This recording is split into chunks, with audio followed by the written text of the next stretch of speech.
अब बस कमी चल रही है आपको खुद से सॉल्व करने की, सेल्फ स्टडी की।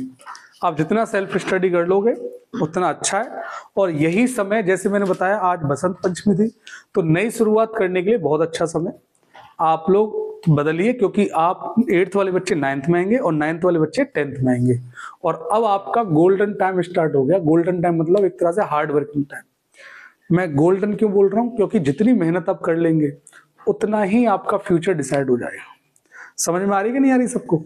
तो आज से ही आप लोग लग जाइए। जो जो चैप्टर मैंने करा दिए, चाहे कोई बच्चा हो, और एक और बात, सभी बच्चे कर सकते हैं। ऐसा नहीं है कि कोई वीक है, कोई ज्यादा होशियार है, कोई डिफरेंस नहीं है आप लोगों में। डिफरेंस क्रिएट करने वाले आप लोग हैं। आप लोग जितना अच्छा पढ़ लेंगे उतना आगे प्रोग्रेस कर लेंगे। एक और मैं बता दूं, लक बहुत कम लोगों का होता है। हर कोई लक के अकॉर्डिंग, जैसे बहुत से बोलते हैं कि सर हो जाएगा, सर किस्मत होती है। माना बेटा, किस्मत तो होती है, ये बात तो है, किस्मत होती है, लेकिन हर बार किस्मत काम करे ऐसा पॉसिबल नहीं। कुछ लोग होते होंगे, ठीक है, लेकिन मेहनत हमेशा काम करती है। ये भी है कभी कभी मेहनत किस्मत के आगे फेल हो जाती है, लेकिन हमारा जो फर्ज है वो तो निभाएंगे ना हम लोग। हार नहीं माननी है, अपने बढ़ते रहना है आगे। बाकी जो होगा देखा जाएगा। जिंदा है तब तक इतना है, वो कहते हैं ना कि जिंदा है तो ये दिखाइए कि आप जिंदा हैं। ऐसा नहीं है मरे हुए जैसे काम कर रहे हो आप लोग, वो नहीं। मेहनत करो और परिवर्तन लाना ही लाना है। अच्छा, कुछ लोग इस परिवर्तन को इग्नोर कर देते हैं, मजाक समझ के छोड़ देते हैं। यार क्या आप सर कौन सी बात बता रहे हैं, कोई आम बात है, नॉर्मल सुन सुन कान पक गए हमारे। वो कान इसीलिए पक गए तुम्हारे क्योंकि तुम उस पर इम्प्लीमेंट नहीं कर रहे हो ना। उसे सुन तो लेते हो आप लोग, लेकिन उसके ऊपर हार्ड वर्किंग नहीं कर रहे हो, आप उसे फॉलो नहीं कर रहे हो आपसे। और उसका रीजन ये है कि आप नर्सरी से लेके अब तक, पता है, आप लोग कभी भी अपना वजूद क्लास में नहीं बना पाए। उसका रीजन सिर्फ और सिर्फ आप हैं, क्योंकि आपने कभी उस बात को सीरियस ही नहीं लिया ना। और अब तो बिल्कुल नहीं लेंगे आप।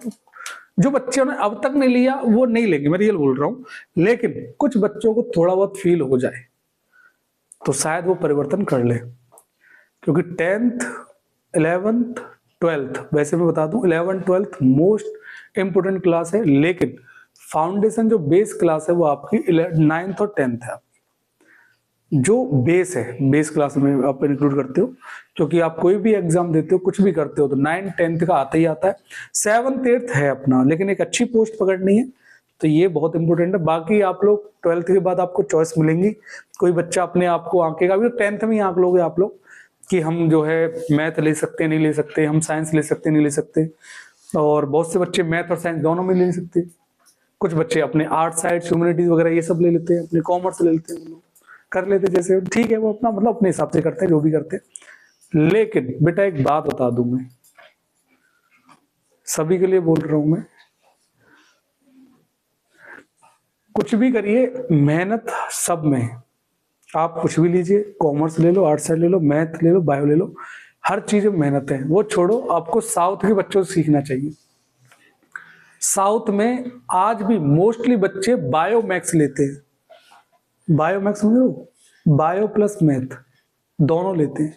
अभी हमारे रिलेशन में एक बच्ची थी जिसने बायो आईसीएसई बोर्ड से पढ़ रही थी। उस बच्ची ने, आगरा की रहने वाली है वो, और उसने बायो और मैथ दोनों ली थी। बट 11th में वो बच्ची को लगा नहीं कवर कर पाई, क्योंकि होता है बहुत से लोग जोश जोश में ले लेते हैं। जबकि 10th में उसका 98 पॉइंट कुछ परसेंटेज थी, 98 थी या 99 थी, और आईसीएसई बात कर रहा हूँ।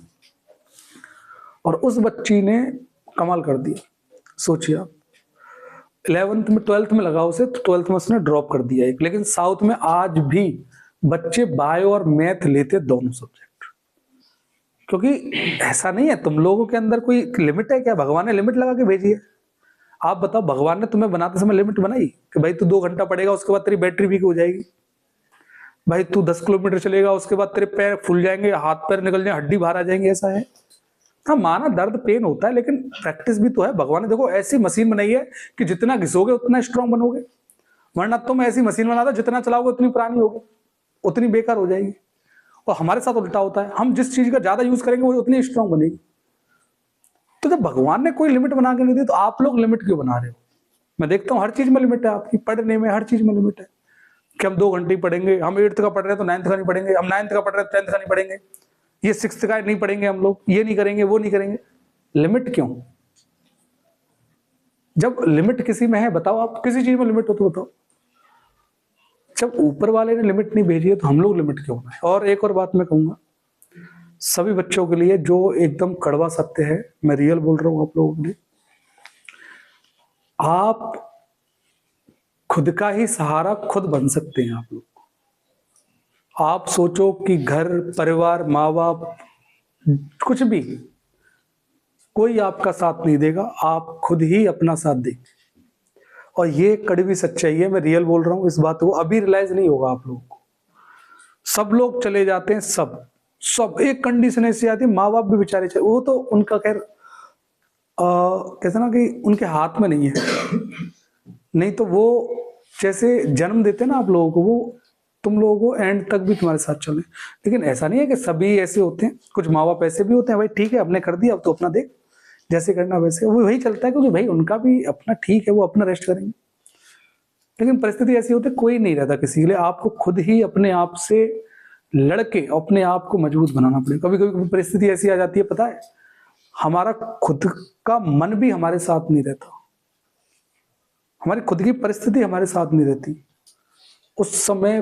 मतलब कहते हैं बहुत सी चीजें हैं जो हमें समझ नहीं है। तो हमेशा खुद के लिए आप लोग काम करिए और अपने आप को इतना स्ट्रांग बनाइए कि अभी से टाइम है तुम लोगों के पास, तुम सक्सेस हो और चले जाओ कहीं भी, कोई दिक्कत नहीं। लेकिन सक्सेस पहले लो, उसके बाद जब खुद की सब चीजें होंगी फिर किसके ऊपर डिपेंड है आप? न यार दोस्त, कोई दिक्कत नहीं है, अपना जैसे भी है माँ बाप, बल्कि आप सहारा बनेंगे, बल्कि दूसरों से उम्मीद करने के बजाय। तो आज से कुछ चीजें हमने भी अपनी एक्सेप्ट की और आप भी एक्सेप्ट करिए कि सहारा बनेंगे, ना कि किसी के लिए हम दिक्कत पैदा करेंगे। समझ में आई कि नहीं आई? तो आप लोग भी कोशिश करिए। वैसे मैं मानता हूं कि जो हम सोचते हैं वो ऐसा कभी होता नहीं है। आप कभी भी देख लेना 99.9%, बल्कि 99.99% ऐसा होता है कि हम लोग जो सोचते हैं वो कभी हुआ ही नहीं। मेरे साथ तो कभी नहीं हुआ, मैं तो 100%, 101% बोलूंगा कि हमने जैसे सोचा वो कभी हुआ ही नहीं। पर हिम्मत थोड़ा ना हार जाएंगे, दोबारा उठेंगे, फिर खड़े होंगे। कोई बात नहीं, समय गिरा रहा है, कोई दिक्कत नहीं है, खड़े हो। और आप लोग तो अभी बहुत मतलब कहते हैं ना, एक शुरुआत है आपकी, तो अभी तो कुछ हुआ ही नहीं है।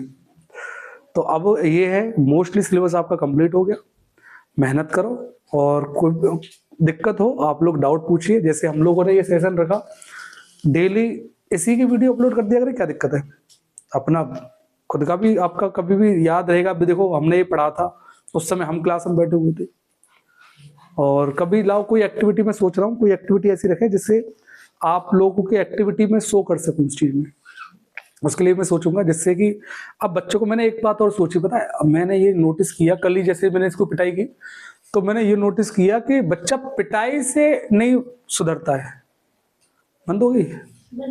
हाँ, बनने तो कोई दिक्कत नहीं, वो तो जरूरी है, आप लोगों के लिए है, कभी भी देख सकते हो आप। कल जब पिटाई की मैंने, तो शायद इसने तो नहीं सोचा होगा इतना, मैंने बहुत सोचा कि यार इतना नहीं मारना था मुझे, या ऐसे नहीं मारना, छोटी गलती पर कभी कभी हो जाता है। लेकिन फिर मैंने सोचा नहीं, बच्चा पिटाई से नहीं सुधरता है, बच्चा सुधरता है क्रिएटिविटी से। बच्चा सुधरता है, उसके अंदर एक क्रेज पैदा करो, एक क्रेज ऐसा पैदा करो, खुद ही उसकी तरफ अट्रैक्ट हो, उसे मजा आए, पढ़ने में मजा आए। जैसे आज हम पढ़े, हंसी मजाक बहुत किया हमने, खैर वीडियो में तो नहीं रिकॉर्ड हुआ वो, लेकिन काफी हंसे, काफी मजाक किया, दिमाग भी हल्का हुआ, अच्छा भी लगा, और उस चीज में आकर्षित भी हुए आप। लगा ही नहीं कि यार हमने इतने सारे क्वेश्चन कर लिए। सेम कंडीशन आप लोगों के साथ है कि आपके साथ अब मैं ऐसी ऐसी एक्टिविटी रखा करूंगा जिससे आप लोग की हेल्पफुल हो। जैसे मैं ग्रुप बना के, ऑनलाइन एलईडी है हमारे पास, उसमें एक क्विज रख देंगे। मैं 4, जैसे आपने देखा होगा कुछ कंपटीशन चलते हैं, जैसे 4 के पेयर होते हैं बच्चों में, कोई भी नाम दे देंगे चारों टीमों के, उसमें एक क्वेश्चन होगा, जो सबसे पहले आंसर देगा वही हूटर बजा देगा, सर मेरा हो गया, सर मेरा हो गया। नंबर ऑफ क्वेश्चन 20 या 30 रख देंगे, मैथमेटिक्स साइंस के। तो जो बच्चे पहले, जो टीम पहले जवाब देगी और जिसके जितने ज्यादा पॉइंट होंगे वही विनर हो जाएगी। तो अच्छा रहेगा। टीम इस तरीके से हम लोग अरेंज करेंगे कि जिसमें नॉर्मल बच्चे भी हो और थोड़े अच्छे बच्चे भी हो। वीक तो मैं किसी को कहता ही नहीं, ठीक है ना, नॉर्मल और आपके इंटेलिजेंट स्टूडेंट। तो क्या होगा इससे, मैं थोड़ा मतलब उस चीज में हम लोग और भी इसको करेंगे, ठीक है ना। बाकी समझ में आ रहा है कि नहीं आ रहा है? ठीक है, बेस्ट ऑफ लक। चलो।